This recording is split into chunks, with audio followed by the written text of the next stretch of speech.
Are you looking for a no-slide bunkhouse to take the family on some adventures this year? Stick around. I've got a great offering for you. What's up, y'all? This is Cory, and welcome back to another RVing with Cory YouTube video. Today, we're taking a look at the Gulf Stream Yellowstone 248BH.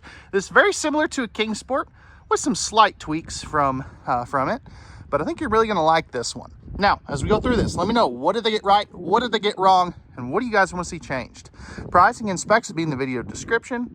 Let's get on to the inside. And I tell you what, this is a great camper for the size. It just does not feel like a no-slide camper. I definitely am digging that, because usually no-slide campers, they feel so cramped, and this one sure doesn't.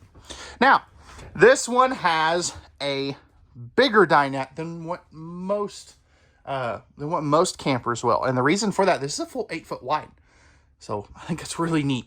Now, underneath here, you're going to have storage under both sides. You just pick up the cushions to access that. This will also turn down into a bed. And one thing I'm not super fond on is they use a T-molded countertop in this series. I get it. It's inexpensive, but I would love to see like a pressed membrane countertop. Above that, you have great storage and, okay, stapled cabinetry. Always like to check that as I'm going through these things with y'all. But great storage up here, and I love that it is wide open. So if you have some taller things, or want to put some bigger totes in there, you certainly can. Now, this is going to have a 15,000 BTU air conditioner. Now, it is not ducted, so just keep that in mind. But over here, we're going to have our kitchen area. Oh, what am I forgetting? Oh yeah, TV connections. That's what I'm forgetting. Where did they put them? Ah, they're over here. So, TV backer right here. Definitely really, I think that's the only place they could have put it. But back to what I was talking about before I had a squirrel moment. This is a pretty good kitchen. I love the big sink. You could always get like a sink top cover for this if you really wanted to. Electrical outlet right behind that, and you have a 2-burner stove, which, it is what it is. Thermostat for your furnace. You're also going to have ceiling controls for your AC. Microwave up top. It's not a convection or anything. Good storage up here as well. It's nice and open. Love the glass panels. That way it kind of breaks up the wood look. And down here, you're going to have your furnace.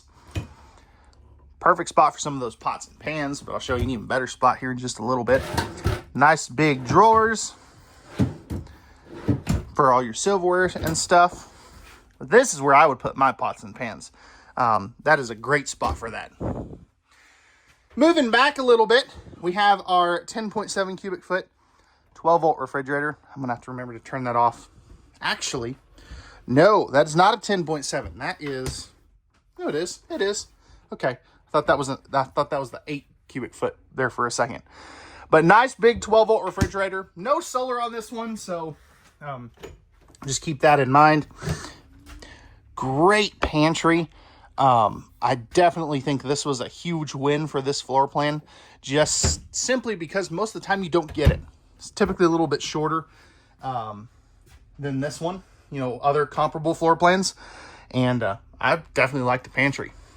Back here, we're going to have our double over double bunks. So these are great size. These are typically going to have like a 250 pound weight capacity. I haven't seen the sticker yet, so I can't really tell you exactly, but a window on the bottom, no window on the top.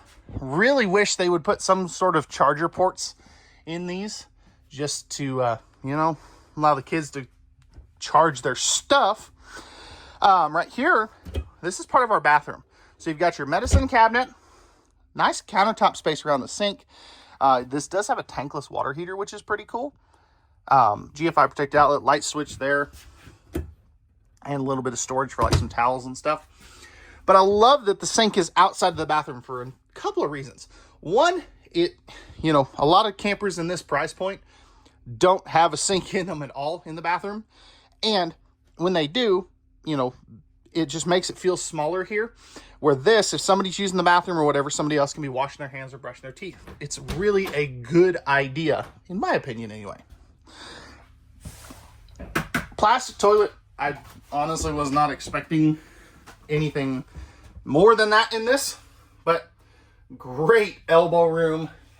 They did an excellent job. And this is actually on a riser, so if you're shorter than I am, you may actually, your feet may dangle a little bit, but this is great. Definitely like that they're doing that. You're also going to have a tub, which is getting harder and harder to find. Now, if we step up in here, I am 6'1". So I do have about an inch and a half if I'm not under the skylight. If I step back, I've got about 3 to 4 inches above my head. So definitely, if you're taller than I am, you should be able to make this work. But yeah, good job, Gulf Stream. They definitely did something good there. Most of the time in these smaller ones, I'm having to duck down, so I definitely like that. All right. Lastly, we have our 60 by, that's a 74-inch Camp Queen. We are going to have some storage underneath it. So 60 by 74 Camp Queen. You have household and USB outlets on both sides up here. On this side, we have a hang-up space. Shelf up top. And then on this side, if I remember correctly, they changed that for this year. So dual hang-up spaces. This used to be a shelf, like a fixed shelf in the middle. So I'm glad they fixed that. But let me know, what do you guys think of this little camper? What they get right and what they get wrong? And let's take a look at the outside now. All right, y'all, we're on the outside of this Gulf Stream Yellowstone 248BH. Starting up front, this is a aluminum sided camper. But you do have your smooth aluminum nose sweep here. You're gonna have your power tongue jack, 2 20-pound propane tanks, your battery and your battery disconnect switches right there. Coming over here, we have manual stabilizer jacks with a great pass-through storage. I really like that. One thing I hate is, dislike, I guess, is the old school Clip-A-Doodle 5000s, as I call them. Nice big power awning, and you're gonna have your large entry resist handle double steps. And this does not have a fully enclosed forced air heated underbelly. 3-year structural warranty, cable and satellite hookups. You're also going to have a tandem axle setup and some more great storage as well. Now, back here we got our tankless water heater, plus our this is going to be our potable water fill, so your fresh water. Square tubular bumper for your stinky slinky, spare tire carrier, and you do have a fully walkable roof, just no ladder access. Right here is going to be your cable and satellite hookups.